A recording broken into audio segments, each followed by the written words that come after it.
Welcome to another edition of Swim Easy Speed. Today we're going to talk about feel for the water. My name is Tim Floyd. I'm a longtime swim coach, triathlon coach.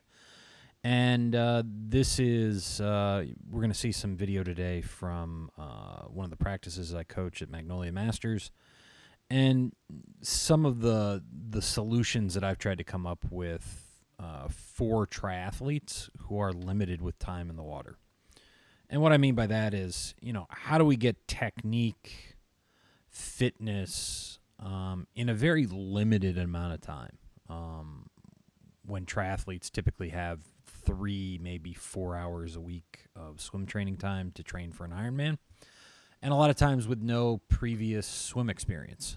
And, if for instance, I was training a swimmer to do a 2.4 mile swim, 3,800 meter swim.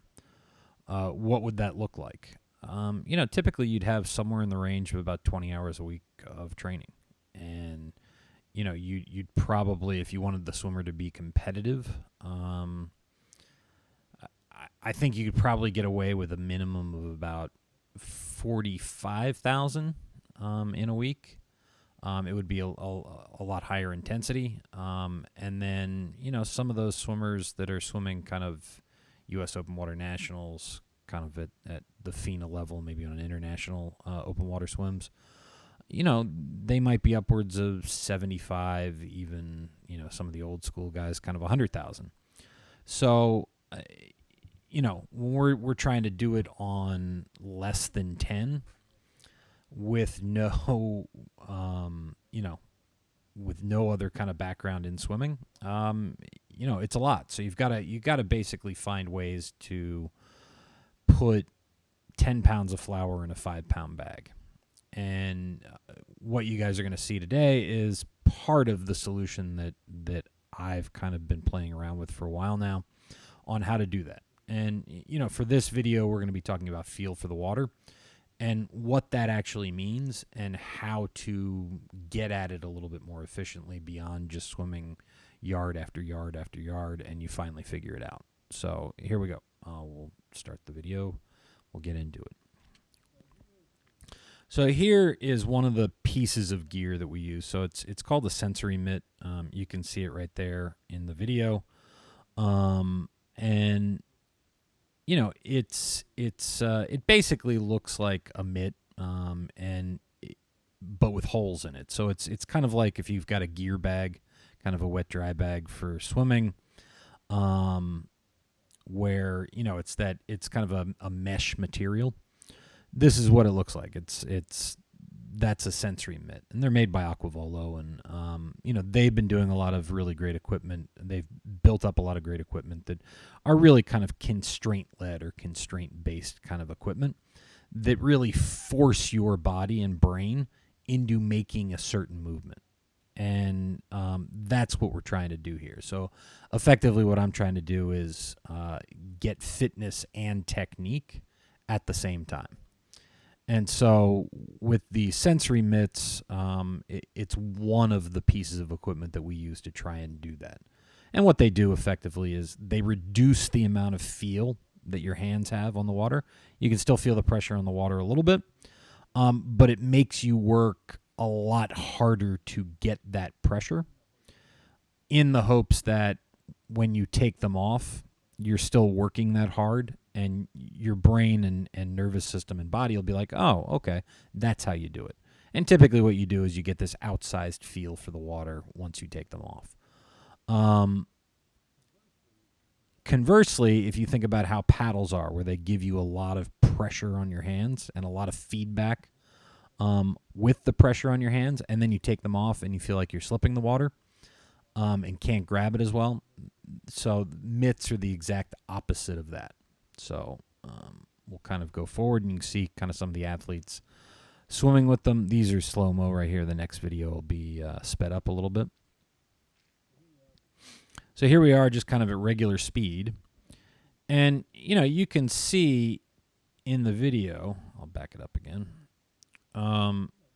that, they're really having to work hard to get it. But what it does do, and they're also using a pull buoy in this particular set. So, you can see kind of how those hips and shoulders are really, really connected.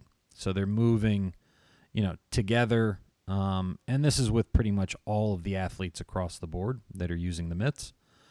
And, what we're trying to do more than anything is force the core to engage and then recruit all of those other muscle groups that are being utilized during the swim stroke.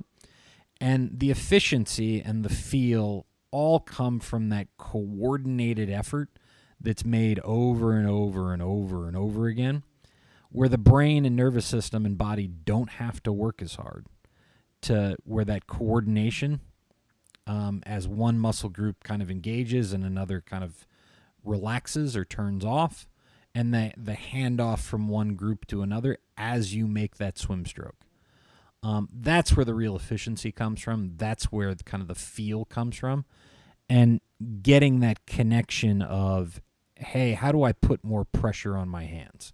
How do I get more pressure on my hands?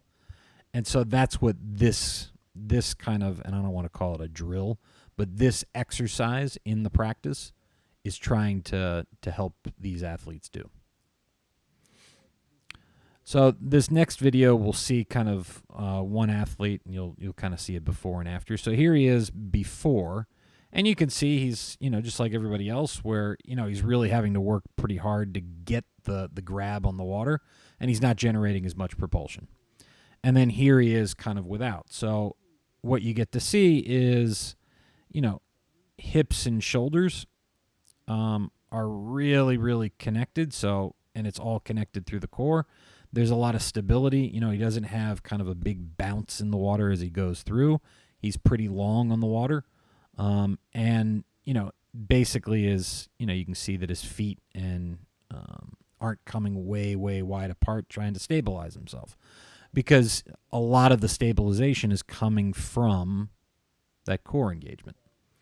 So, that's what we're looking to do, is we're looking to drive that core engagement that provides the stability in the water that then can either increase your amount of propulsion forward or decrease it.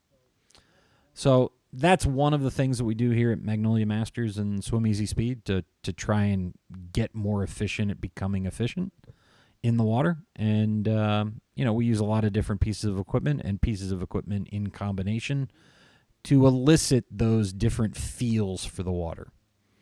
And yeah, so I hope you guys found this helpful. And if you have any comments, please do so down below, and I'm more than happy to answer any questions you might have. Also, like and share, and help us get this information out to anyone that wants to hear it.